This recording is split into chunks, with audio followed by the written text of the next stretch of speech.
नमस्कार। 29 मार्च 2023 को कांग्रेस के लिए बहुत सारी अच्छी खबरें हैं। एक खबर तो यह है कि चुनाव आयोग ने कर्नाटक में विधानसभा के चुनाव की तारीख घोषित कर दी है और 224 विधानसभा सीटों पर चुनाव एक साथ 10 मई 2023 को होंगे, जिसके नतीजे 3 दिन बाद 13 मई 2023 को सुनाए जाएंगे। दूसरी खबर कांग्रेस के लिए महत्वपूर्ण है कि चुनाव आयोग ने वायनाड में खाली पड़ी सीट पर राहुल गांधी के निष्कासन से खाली हुई लोकसभा सीट पर चुनाव की घोषणा नहीं की है। और तीसरी खुश खबर कांग्रेस के लिए यह है कि लक्षद्वीप से कांग्रेस के लोकसभा के सांसद मोहम्मद सैफुल की स्थिति यथावत कर दी गई है। वे वापस लोकसभा के सदस्य घोषित हो गए हैं। ये फैसला कोर्ट ने किया, यानी कांग्रेस के लिए ये 3 सूचनाएं बड़ी महत्वपूर्ण रही है।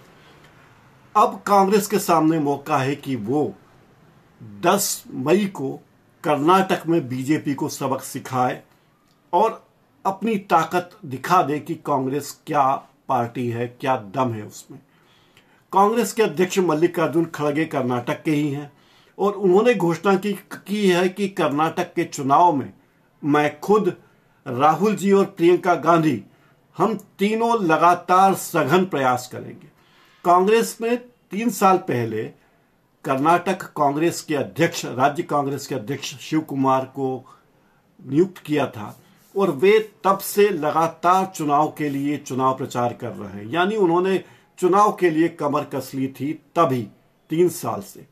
एक और महत्वपूर्ण बात कांग्रेस के लिए है कि कांग्रेस ने कर्नाटक में लगभग 120 उम्मीदवारों की घोषणा कर दी है। दूसरी तरफ बीजेपी है। बीजेपी पूरी तरह से येदियुरप्पा पर निर्भर है। येदी पर भ्रष्टाचार के मामले हैं। येदी एक जिस समुदाय के हैं, लिंगायत समुदाय के हैं, उस समुदाय के लोगों का कर्नाटक में अच्छा महत्व है, इसलिए बीजेपी काफी हद तक येदियुरप्पा पर निर्भर करती है। येदी 4 बार कर्नाटक के मुख्यमंत्री रह चुके हैं और उन पर भ्रष्टाचार के संगीन मामले आरोप लगे थे, जिसके कारण वे मुख्यमंत्री पद से हटाए गए और कोर्ट ने उन्हें जमानत दी है तो वे जमानत पर छूटे हैं। लेकिन भ्रष्टाचार के उसी मामले में येदियुरप्पा के बेटे, उनके दामाद और तमाम रिश्तेदार अभी भी फंसे हुए हैं। इसलिए येदियुरप्पा की मजबूरी है कि वे बीजेपी के साथ खुलकर सामने आए और 80 साल के होने के बाद भी सलाहकार मंडल में नहीं भेजे जाने पर भी बीजेपी के लिए पूरा जोर लगा दे, जोर आजमाइश करें। तो एक तरह से ये पूरे कर्नाटक में येदियुरप्पा की प्रतिष्ठा दांव पर है। बीजेपी ने वहां येदी पर पूरा भरोसा किया है। जनता दल सेक्युलर, जो देवेगौड़ा की पार्टी है, उनके बेटे कुमार स्वामी 2018 में यहां से मुख्यमंत्री बने थे, लेकिन दल बदल के कारण उनको हटना पड़ा था। तो कुमार स्वामी भी कोशिश कर रहे हैं कि कर्नाटक में उनकी मजबूती बरकरार रहे। बीजेपी दावा कर रही है कि वो 225 में से 150 सीटें जीतेगी और इसके लिए योजना बना रही है। प्रधानमंत्री नरेंद्र मोदी पिछले 3 महीने में 7 बार कर्नाटक का दौरा कर चुके हैं। कर्नाटक में नई नई घोषणाओं की बारिश हो रही है। कर्नाटक में विकास के नाम पर बहुत सी घोषणाएं हर रोज हो रही हैं। अब चुनाव की घोषणा होने के पहले तक रोज होती थी। गृह मंत्री अमित शाह बार बार कर्नाटक जा रहे थे। बीजेपी के अध्यक्ष जेपी नड्डा बार बार कर्नाटक का दौरा कर रहे थे और केंद्रीय रक्षा मंत्री राजनाथ सिंह भी बार बार कर्नाटक का दौरा कर रहे थे। बीजेपी ने वहां कोई कसर नहीं छोड़ी कि कैसे भी करके वहां पर अपनी सत्ता बनाई जाए, लेकिन बीजेपी के लिए राह उतनी आसान नहीं है।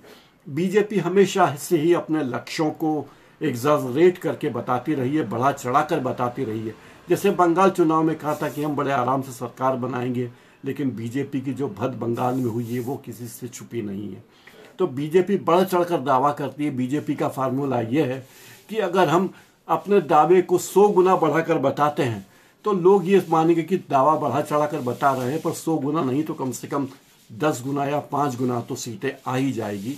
बीजेपी इस फार्मूले पर चल रही है।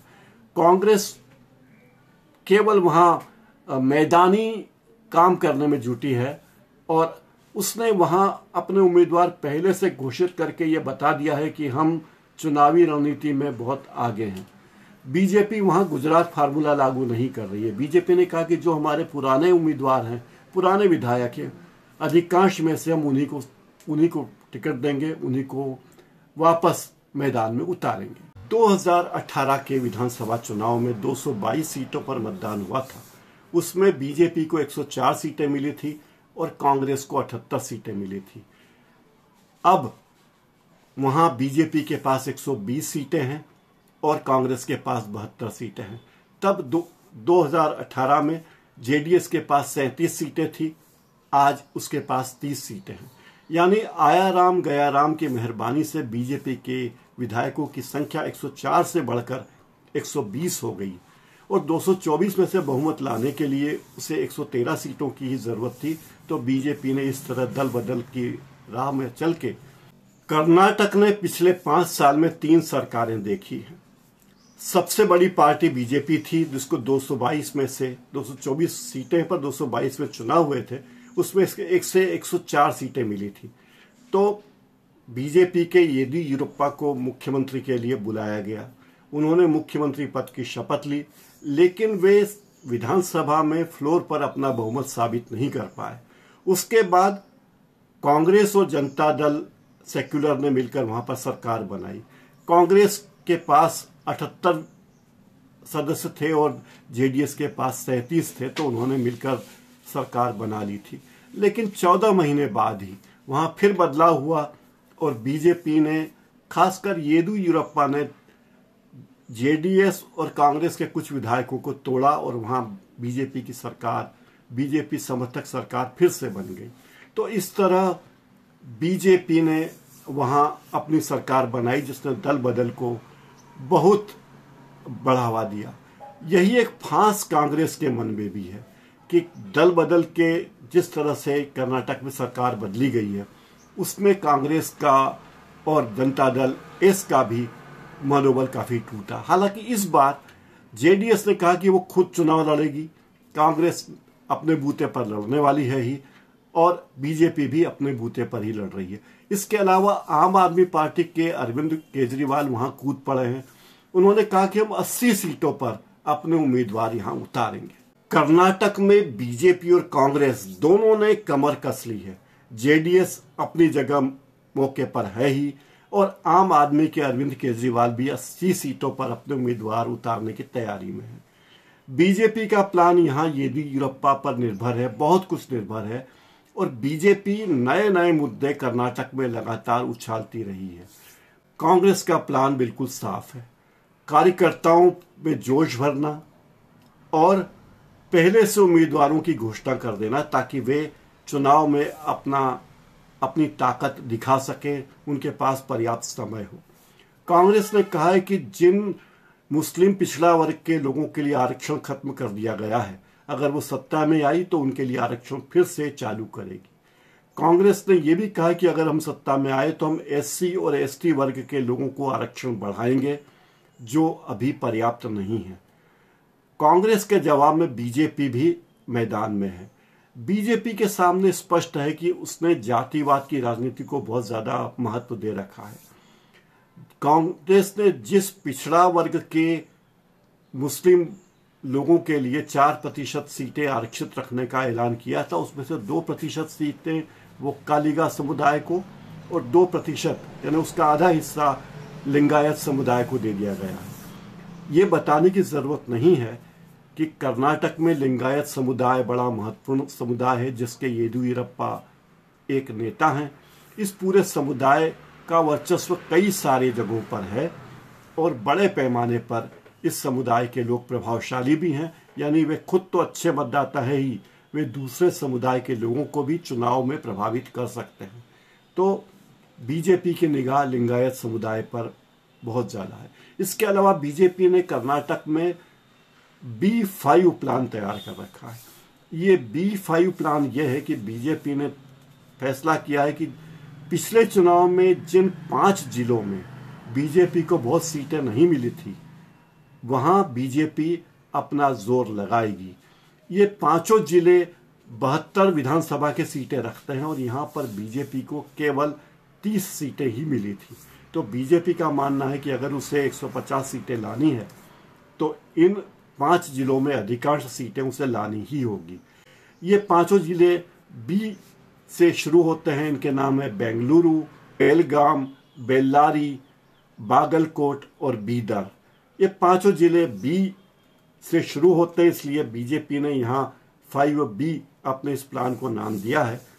यहाँ बीजेपी का लक्ष्य है कि 72 सीटों में से, इन 5 जिलों की 72 सीटों में से अधिकांश सीटें उसके पास हो। इन 5 जिलों में बीजेपी को 30 सीटें मिली थी और कांग्रेस को 37 मिली थी, जबकि जेडीएस को 5 सीटें मिली थी। जाहिर है बीजेपी का निशाना वे सीटें हैं जहां कांग्रेस का वर्चस्व है।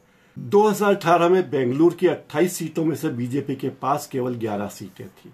बेंगलुरु ग्रामीण की 4 सीटों में से बीजेपी को एक भी सीट नहीं मिली थी और 32 सीटों में से केवल 11 सीटें ही बीजेपी को मिली थी। पार्टी को बेलगाम की 18 सीटों में से 10 और बागलकोट की 7 सीटों में से 5 और बीदर की 6 सीटों में से केवल 1 सीट मिली थी। बीजेपी को बेल्लारी की 9 सीटों में से 3 सीटें मिली थी। यानी बीजेपी की दाल इन पांचों जिलों में पतली थी और ये वे 5 जिले हैं जो कर्नाटक की राजनीति को, कर्नाटक की अर्थव्यवस्था को, पुराने मैसूर में भी बीजेपी की स्थिति अच्छी नहीं थी। पुराने मैसूर में 64 विधानसभा की सीटें हैं, जिनमें से 2018 में बीजेपी को केवल 11 सीटें मिली थी। बीजेपी ने पुराने मैसूर में वोक्कालिगा समुदाय में अपनी जड़ें गहरी करने की कोशिश लगातार की है। अभी जो 2% आरक्षण उसने इस समुदाय के लिए बढ़ाया है, वो उसी की एक बड़ा मजेदार तथ्य यह है कि कर्नाटक की 224 विधानसभा सीटों में से 63 सीटें ऐसी हैं जहां बीजेपी या जनसंघ कभी भी नहीं जीती। तो ये 63 सीटें बीजेपी के निशाने पर है। उसे लगता है कि यहाँ पे अगर हम जीतते हैं तो वे अपना रिकॉर्ड सुधार सकती है। यहाँ बीजेपी अपनी पूरी ताकत झोंक रही है। पुराने मैसूर में एक सीट है संदूर। वहाँ 1957 से लेकर आज तक जितने भी चुनाव हुए हैं उसमें एक बार भी बीजेपी नहीं जीती है और बीजेपी ऐसी सीटों पर अपना खाता खोलना चाहती है। इसलिए अमित शाह संदूर जाकर बार बार सभाएं संबोधित कर रहे हैं, रैलियां कर रहे हैं और ये रैलियां तब कर रहे हैं जब वहां चुनाव की घोषणा नहीं हुई थी। यही हाल बेल्लारी में है जहां बीजेपी से आगे कांग्रेस पार्टी हमेशा से रही है। तो बीजेपी के सामने लक्ष्य स्पष्ट है। 150 का तो नारा है, लेकिन बीजेपी का लक्ष्य है किसी भी तरह 113 सीटें येन केन प्रकार वो जीत जाए। अब देखना है कि बीजेपी यहाँ पर कितनी सीटें जीत पाती है। पिछले चुनाव में उसने जितनी सीटें हासिल की थी 104, क्या वो 104 सीटें भी जीत पाती है या नहीं। कांग्रेस ने यहाँ पर पूरा जोर लगा दिया है। पिछले 3 साल से लगातार यहाँ सक्रिय है कांग्रेस के अध्यक्ष, और कांग्रेस ने वादा किया है कि अगर कांग्रेस फिर से सत्ता में आई तो SC और ST का कोटा बढ़ाया जाएगा। जिन पिछड़े मुस्लिमों से आरक्षण वापस लिया गया उन्हें वापस आरक्षण की व्यवस्था कराई जाएगी और कर्नाटक के संपूर्ण विकास के लिए हमारी योजनाएं अलग हैं। कांग्रेस के निशाने पर बीजेपी के नेता और उनका भ्रष्टाचार हमेशा से है। उनका ये कहना है कि बीजेपी के नेताओं ने सबसे ज़्यादा भ्रष्टाचार अगर कहीं किया है तो कर्नाटक में किया है। इसलिए कर्नाटक कांग्रेस के निशाने पर है। कर्नाटक से ही कांग्रेस के अध्यक्ष मल्लिकार्जुन खड़गे राज्यसभा में गए हैं। कर्नाटक में लोकसभा की 28 सीटें हैं, जो कि एक बहुत बड़ी संख्या होती है, और राज्यसभा की यहाँ से 12 सीटें हैं। इस हिसाब से भी कर्नाटक एक महत्वपूर्ण राज्य है जहाँ लोकसभा और राज्यसभा की इतनी ज़्यादा सीटें हैं। इस चुनाव में बीजेपी चुनाव के पहले ही वोटों के ध्रुवीकरण के लिए अलग अलग मुद्दे उठाती रही। जब बीजेपी की सरकार बनी तो उसने टीपू सुल्तान की जयंती पर छुट्टी मनाना बंद करवा दिया। बीजेपी के नेताओं का कहना है कि टीपू सुल्तान कोई देशभक्त नहीं थे, वो एक आतताई थे, और टीपू सुल्तान की हत्या करने वाले वोक्कालिगा समुदाय के ही लोग थे। इस समुदाय के लोग बीजेपी को बड़ी संख्या में समर्थन देते हैं। तो बीजेपी को लगता है कि टीपू सुल्तान को खलनायक बताकर वो वोक्का लीगा समुदाय का समर्थन हासिल कर लेगी। हिजाब कांड को लेकर भी कर्नाटक में जिस तरह विवाद चलते रहे, विद्यार्थियों को, छात्राओं को हिजाब पहनने, जब छात्राओं को हिजाब पहनने में आपत्ति नहीं थी, उनके स्कूल प्रशासन को भी आपत्ति नहीं थी, लेकिन बीजेपी के नेताओं को आपत्ति थी। इसलिए कर्नाटक के हिजाब के बहाने पूरे देश की राजनीति को बीजेपी ने गरमा दिया और हिंदू मुस्लिम की राजनीति में उसे ढाल दिया। अब आज 29 मार्च है, 10 मई को चुनाव है, 13 मई को नतीजे हैं। देखना होगा कि कांग्रेस इस चुनाव में कितनी बाजी मारती है। राहुल गांधी ने जो कोलार में भाषण दिया था, जो कर्नाटक में ही है, मोदी वाला उनका चर्चित भाषण जिसके कारण उन्हें लोकसभा की सदस्यता से हटना पड़ा है, वो उन्होंने कर्नाटक में दिया था।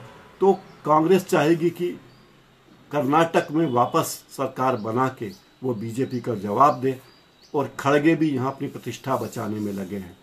खास बात यह कि खड़गे के बेटे, बेटी, दामाद, पोते सारे लोग कांग्रेस पार्टी के लिए कार्य कर रहे हैं।